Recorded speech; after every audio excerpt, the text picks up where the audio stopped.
গতকালই আমরা দেখেছিলাম তৃণমূলের গোষ্ঠী দ্বন্দ্বে উত্তপ্ত হয়ে উঠেছিল ভাঙড়। আক্রান্ত হতে হয়েছিল তৃণমূল নেতা আরাবুল ইসলামকেও। এই ঘটনায় বুধবার রাতেই পোলেরহাট থানায় অভিযোগ দায়ের করেন তৃণমূল নেতা আরাবুল ইসলাম। ছেলে হাকিমুল ইসলামকে সঙ্গে নিয়ে থানায় যান আরাবুল ইসলাম। ফোনে রয়েছেন আমাদের প্রতিনিধি প্রসেনজিৎ সাহা। প্রসেনজিৎ, যেমনটা জানা যাচ্ছে গতকালের যে ঘটনা ঘটেছিল ভাঙড়ে, সেখানে তৃণমূল নেতা আরাবুল ইসলামকে আক্রান্ত হতে হয়েছিল, আর এই বিষয় গোটা ঘটনা নিয়ে অভিযোগ দায়ের করেছিলেন তৃণমূল নেতা। থানায় কি অভিযোগ দায়ের করেছেন এবং গোটা প্রসঙ্গে কি পদক্ষেপ নেওয়া হয়েছে পুলিশের পক্ষ থেকে?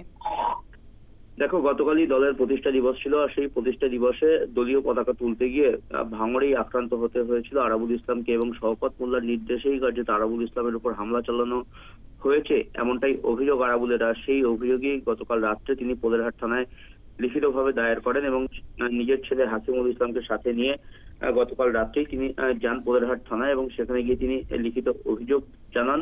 এবং সেখানে স্থানীয় পঞ্চায়েত প্রধান শেখ সাবির আলী সহ পঞ্চায়েত সমিতির কর্মাধ্যক্ষ মমিনুল ইসলাম এবং কয়েকজন পঞ্চায়েত সদস্যের নামে তিনি অভিযোগ দায়ের করেছেন। এবং আরাবুল দলের নেতাদেরকেই দুষ্কৃতী তালিকায় নাম নথিভুক্ত করার পাশাপাশি অভিযোগপত্রে তার নিজের প্রাণহানির সংখ্যাও কিন্তু জানিয়েছেন।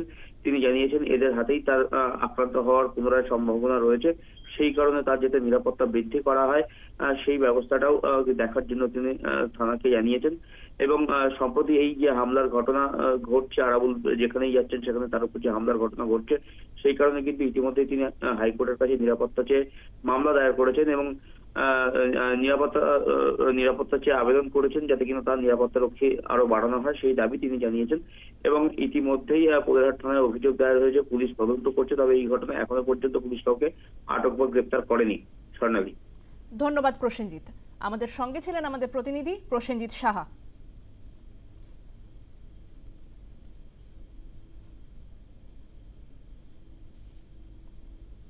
আমরা থানায় অভিযোগ জানিয়েছি, প্রশাসনের মতো ব্যবস্থা নেবে, এটা আমাদের দৃঢ় বিশ্বাস।